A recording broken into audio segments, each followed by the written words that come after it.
Welcome to the Diversity Pivot Podcast. I'm your host, Julie Kratz. I am thrilled you are here with us today. Our purpose is to share stories, ideas, and tools to help you on your diversity, equity, and inclusion journey. Let's meet this week's guest. Listeners, we have with us today Catarina Rivera, and she's a public speaker and DEI consultant with over 14 years of experience in the public sector. Catarina works with companies to improve accessibility and inclusion, retain employees, and design better products. She's the founder of Blindish Latina, a platform smashing disability stigmas through storytelling, advocacy, and training. And she's worn hearing aids from a young age and was diagnosed with progressive vision loss at 17 years old. Catarina, I'm so excited to have you on the show today. Welcome. Thank you so much. I'm excited to be here today. Tell us, obviously you have your own lived experience with diversity and disability that brings you into this work, but if you could tell our listeners about your journey into starting Blindish Latina and what it's like nowadays. Well, it's been a lifelong journey, truly, because I have been disabled my whole life, but I have not always felt proud of my disability or accepting of it. I have not always been publicly open about my disability identity. So that has been a journey that I've been on for my whole life. And since I was young, I've been wearing hearing aids, and I kind of got very used to that. By the time I was in high school, it didn't seem like a big deal. I was super adapted to it. So that's why when I found out about my progressive vision disability at 17, it was a whole new way of, reacting to this another disability identity. It was like a whole new process. So I was going through that in my personal life. In my career, I was really focused on using my privilege to do something good in the world, to make the world better, especially for the Latino community. That's where I first started with in terms of determining what I was passionate about and where I wanted to focus my efforts. And I found a way to do that and also, for example, live somewhere where I could be independently, I could be independent. So after college, I moved to New York City and I became a bilingual teacher in the Bronx. And that was a city where I could navigate public transit. I did not have to drive, so I stopped driving. And I have a lot of gratitude for that, because there are people who become blind later in life and they're already quite set up in a community like the suburban community where you do drive everywhere. And that is a very hard adjustment if you are not able to drive yourself. But being that I was diagnosed at 17, I had the advantage of still making my life. And so I moved to New York, and that was really great for my disability because there are so many resources there. I received a lot of support, and I met a lot of other blind people for the first time. So, but my career was focused on education for a long time. Then I shifted into public health because I wanted to focus more on food systems and food justice. And so I did various things. I quit my job. I started a community program. I was working as a consultant. I was basically hustling, trying to figure out how to make an idea happen in my community. And that was really great to have that experience at 25. Even though it was a nonprofit program that I started, it was my first taste of entrepreneurship and what happens when you pursue something and make an idea a reality, especially the amount of support that I got in the community. So that gave me a lot of confidence now with Blindish Latina, because I've seen before how opportunities will come your way and people will support you. And there will be things that you can't even think of or fathom.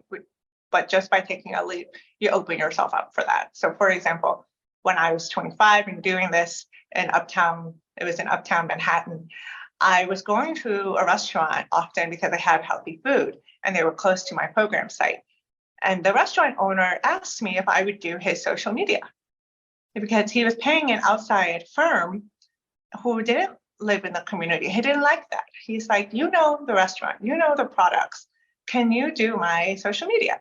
And I had never thought of doing social media as a gig or anything, but I said yes, and that became something like I had a client. And so I kind of learned from that experience that if I wanted to be an entrepreneur, that opportunities would come my way. So Yeah. Yeah. And um, if you decide, the universe kind of responds in a serendipitous way, much like that example. Tell our listeners about Blindish Latina. How did you get that started?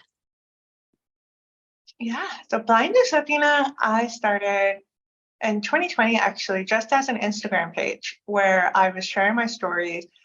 And I really wanted people to learn more about blindness because there's so much lack of awareness of blindness being a spectrum.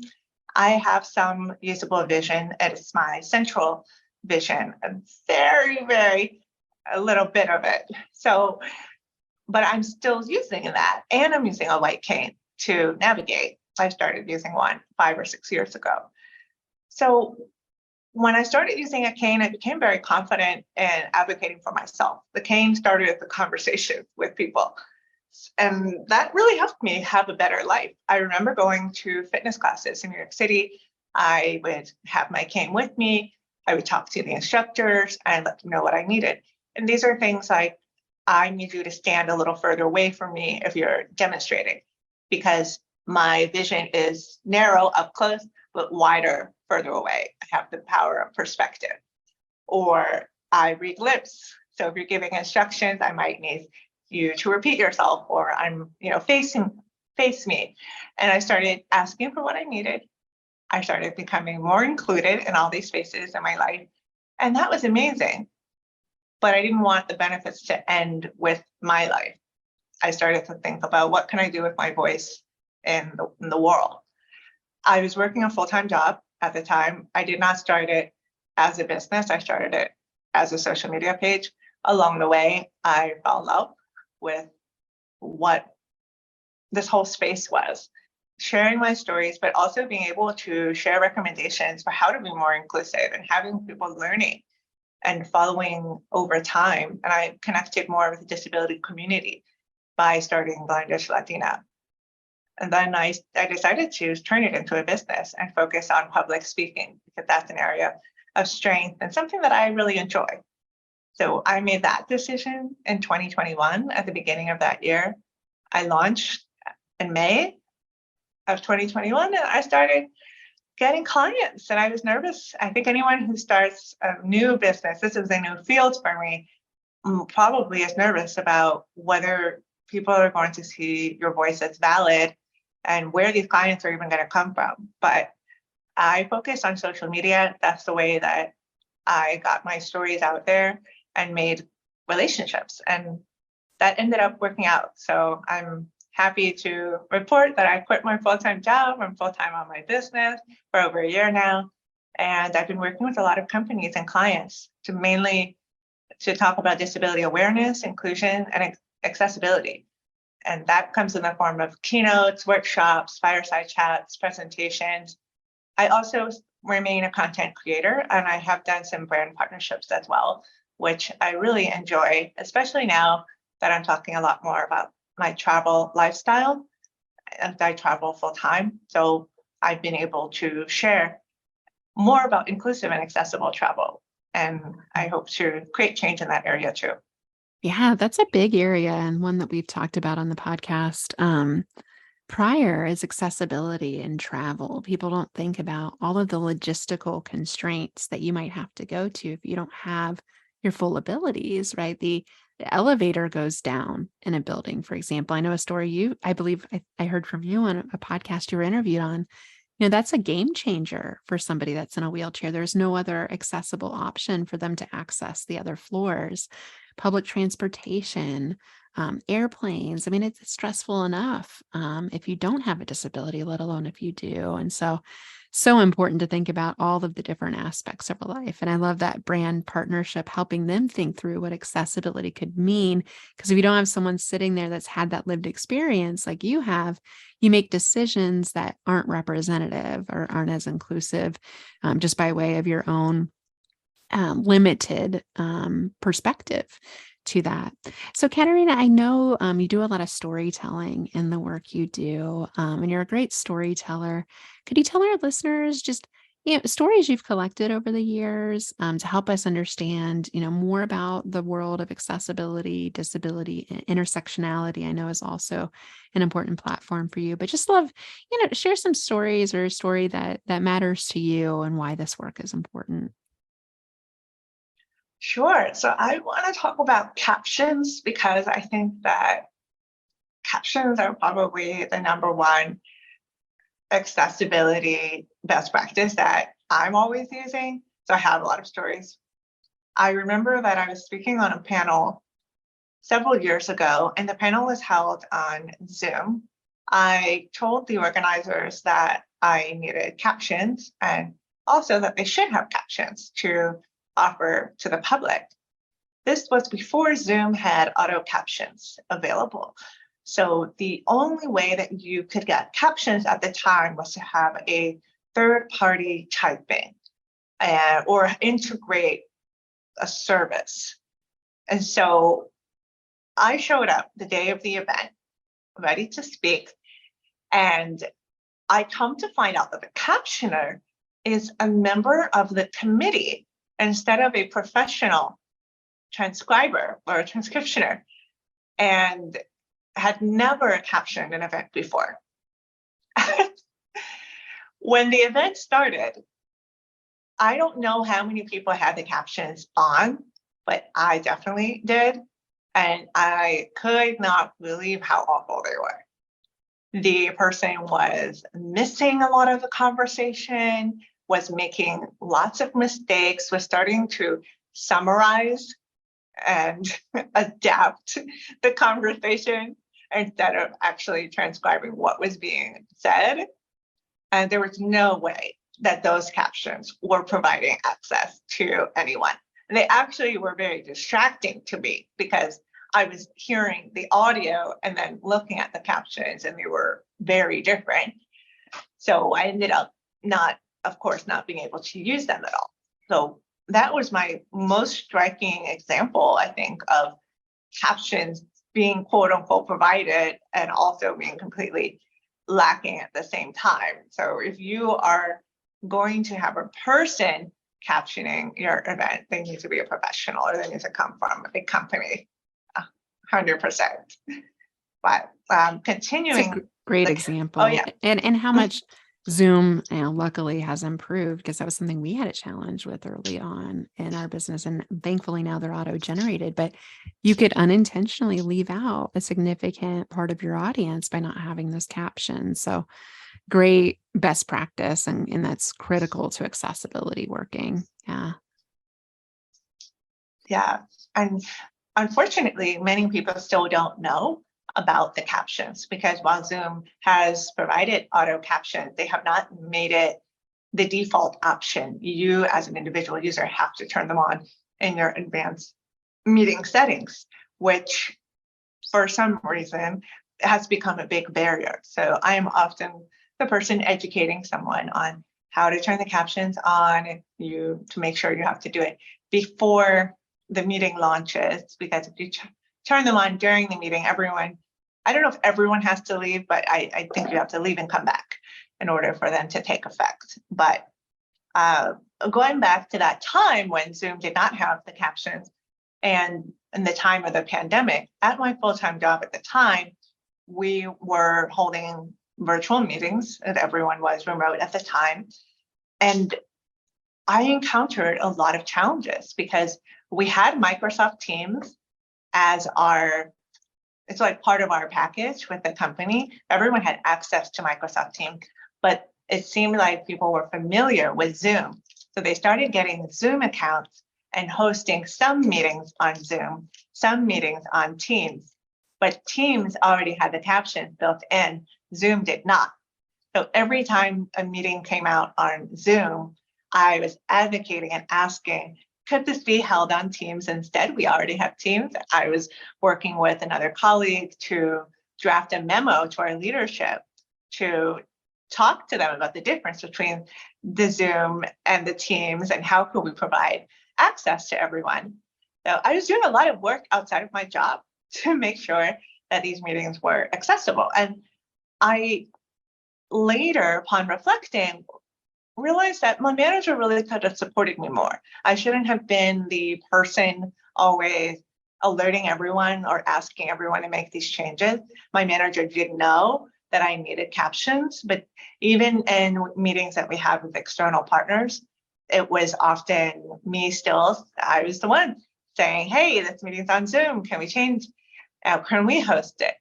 And I had to ask her directly to be my advocate in these scenarios. And I think that really speaks to the non-disabled experience, where if you don't see the barriers yourself, if you don't experience them yourself, is very likely that you're not going to be the one agitating for change. You really have a different experience of the world. But the more that you become aware of barriers, please pair that with action so that you are not leaving all the advocacy work to the disability community. Yeah. Yeah. I think that's a great example with your manager of a lost opportunity to be an advocate, to be an ally for you, and to not put the burden of the education and the challenges on the folks that are already experiencing the challenge themselves. It should be up for everyone to navigate those situations. Catarina, Mhm. I'm curious, like if someone wanted to be a better ally to folks with disabilities, what other than captions, what might be some other ways they could demonstrate that they want to be helpful? There is so much that and I can do. So first of all, I always tell everyone to learn about disability and learn from disabled voices.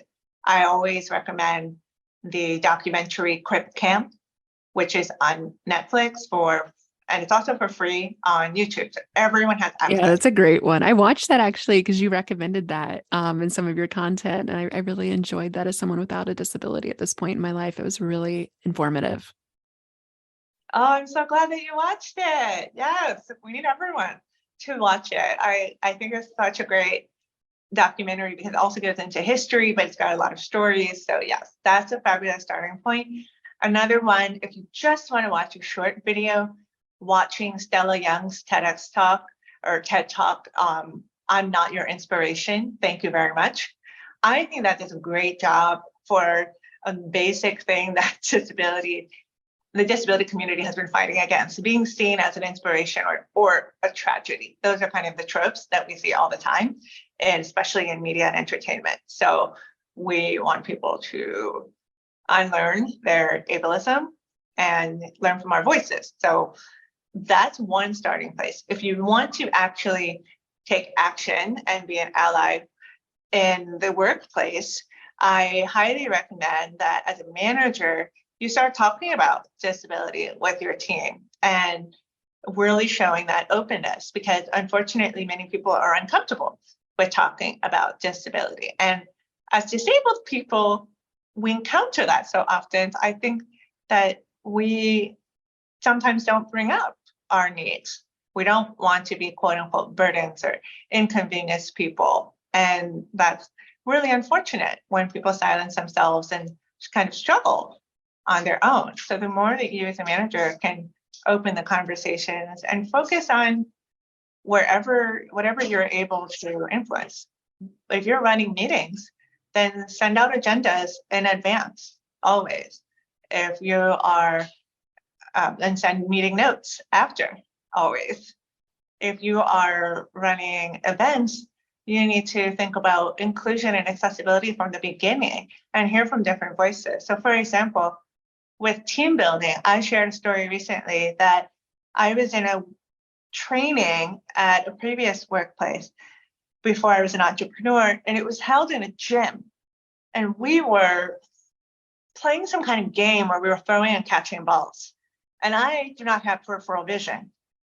I am not comfortable with that kind of activity, but that was the selected activity. Everyone was doing it.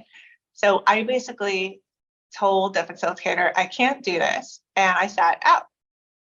So then when you're talking about the goal of the event being team building, I am not part of that team building. I'm not being connected to everyone else. And if I had tried to do the game, I also would not have been connected because I would have been so stressed about catching the ball, throwing it, not getting hit in the head, and not letting my team down. So when we talk about in the workplace, team building initiatives, looking for low effort activities, looking for other things that people can do. So I suggested a trivia game where everyone can participate in teams. But, there's just so much that needs to be considered. And one thing that I think allies kind of let block themselves from taking action is they think, oh, I have to know everyone's disability and then I have to plan what I'm going to do to support them. And that's not actually how accessibility works. Most accessibility best practices benefit many different types of disabilities as well as non-disabled people. So that's true for so many things. And I think kind of knowing that is freeing in a way. You can focus on just learning inclusive best practices and implementing those. And you don't even have to know everyone who's disabled. And so that feels like an is something you can invasion of do. people's privacy too, to ask them, like, can you tell me all about your disabilities? I mean, that doesn't feel like a question I would want to have to take an inventory of. And to your point, I really love that subtle shift of let's think about how to make things accessible for all folks versus just making it work for you and you and you, because it's sub-optimizing the system. And I love all the data that points to when we make things more accessible, it benefits everyone, right? It's the mom or somebody that had surgery, whatever it is, it's going to benefit more folks than how it was originally designed. So keeping it broad, that lens broad, just makes complete sense, Catarina. If you had to think about watch outs for folks, what other than sub-optimizing and not thinking about like that team building event is such a great example of somebody just not thinking that through.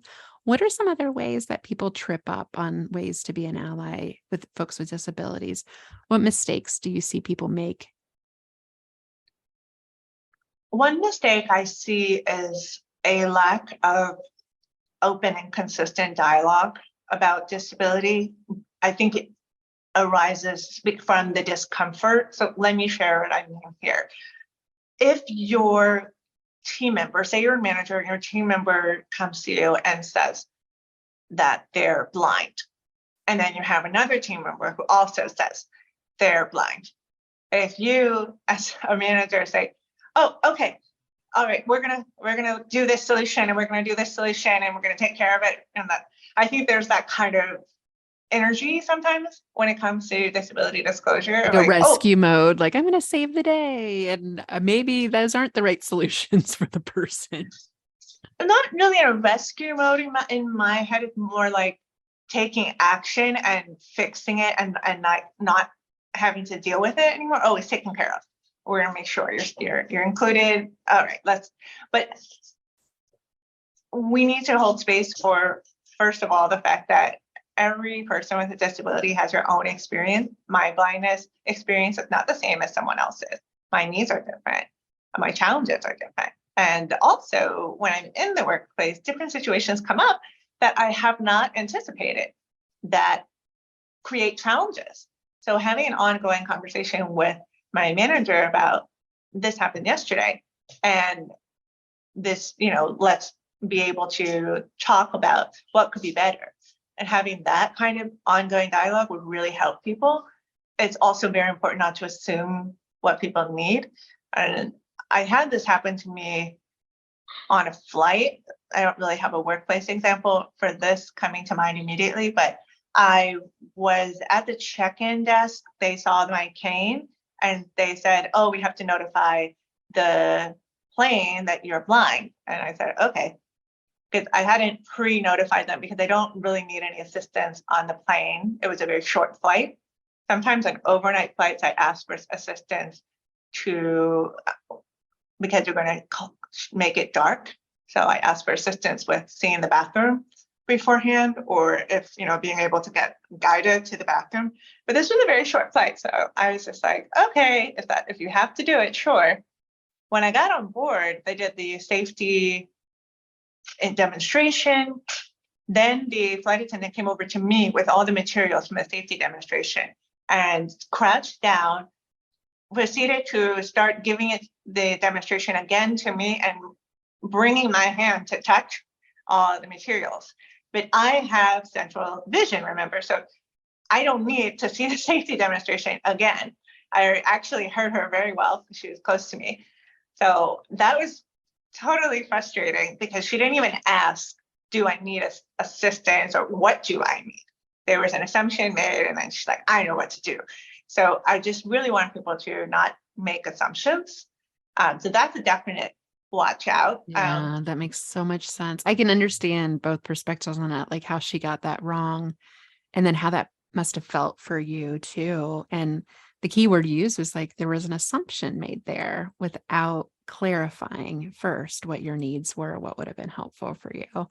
And it comes across like I think sometimes when I bear witness to these events, it feels like and I'm sure I've made this mistake too. It's like placating. It's almost like treating somebody with a disability like they need more help than they may actually need. I see people make that mistake. I mean, just make that assumption, like I'm going to go ahead and do this for you, and it's like, but you may not need that, or you may not want that kind of support. So it's always good to check in and test those assumptions. Yes, definitely. And it's all about respecting our agency and our independence and also our right to stumble a little bit. Yes, maybe And so we can all be human. Right. So that's really important for people to consider. And that's one thing that I share often too, in terms of the context of helping disabled people. I ask people to observe us first. Good call.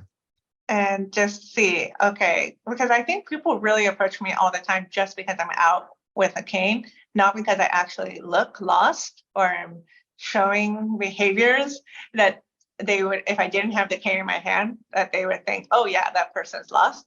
They just see the cane and assume, whoa, she needs help. Like, oh, she's blind and she's outside, she needs help. And I know where I'm going most of the time. And if I don't, I'll ask for help. I'll start looking around, and I'll be showing that willingness to receive help. But yeah, the other big watch out, I think, is I want people to be more aware of ableist language. And there are so many things that we say casually all the time that people are not questioning. For example, the word crazy and the word insane used so much.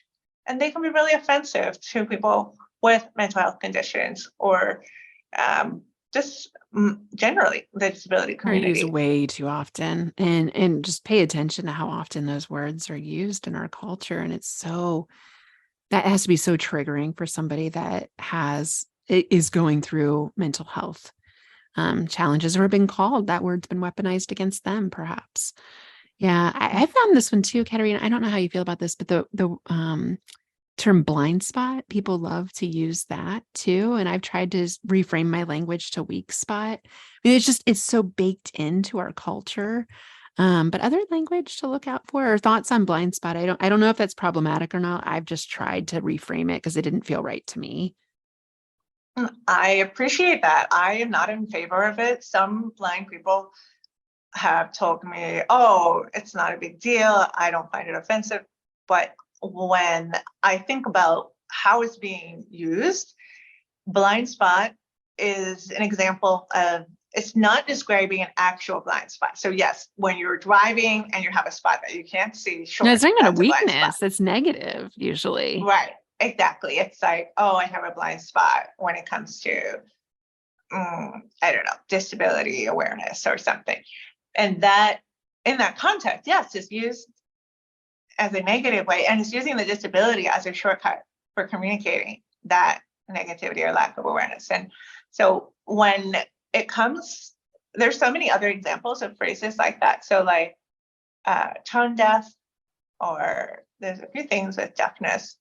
But what I don't like about these as well is that it's framing deafness and blindness as missing things. And we many of us find that we gain a lot from deafness and blindness, and it's not a feeling of lack. So that's what other people don't necessarily understand about our experience. And so because it's the I don't want default my ableist. It's like Mhm, ableist default, right? And so if you don't mhm. have all of these things, then it's a negative. That's a really interesting reframe that I hadn't thought about that way, because you're right. Like for folks that lose vision, they usually pick it up in other senses, right? Like there are some strengths, like in a vast array of differences within the disability dimensions too. It's not a monolithic experience. Yeah, it's definitely, and people, of course, feel differently. We're not a monolith. So there are some people who really struggle with their disability. They're not a fan of their identities. For myself, I do have a lot of disability pride. And I do want to mention that the concept deaf gain is capital letters for each, is an actual concept and is not developed by me. So anyone can go look that up and see what the community is saying about it. And so, like, how I think about that in my own life is I gained the beauty of silence. So, for example, yesterday I didn't put my hearing aids in until the middle of the afternoon, and I felt so much peace with not having all this sound in my environment. I made my tea, I was reading, and I had this like moments or long time of solitude and enjoying the silence. So that's something It's that I such an gained. interesting perspective. That's absolutely a gain in certain situations like that. That's beautiful. No, I see that. That's so interesting. And this is the benefit of hearing from the lived experience of somebody that has a disability or has a dimension of difference. You learn so much by listening to the story and the unique experiences on a daily basis. And so if I'm taking anything away from this episode, it's to listen more, to listen first, and to be mindful of the kind of support that somebody needs, because it's going to be very different, depending on just all of the factors that you've shared with us today, Catarina. Tell our listeners, how can they follow your work and get in touch with you? And I will say, plug to Catarina's newsletter. I do get a lot of newsletters, and she's one of the ones that I always look forward to. It's a very personal, reflective piece packed with resources and ideas. So just want to give you a shout out to some great content. Highly recommend y'all to subscribe to that, but tell our listeners how they can check in with you. Thank you for that, Julie. Yes, my newsletter is on my website, CatarinaRivera.com or CatarinaRivera.com. But the way that I suggest you sign up for my newsletter is actually downloading my free ebook first. So if you go to my website, it should be at the top, or you can go CatarinaRivera.com/free ebook. And that will give you 12 best practices for accessibility. And then you'll receive some other resources as well for workplace disability inclusion.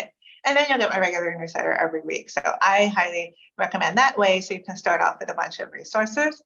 Also, I have a TEDx talk, which is only 11 minutes long, and I'm very proud of it. It's called Creating Inclusive Workplaces for All.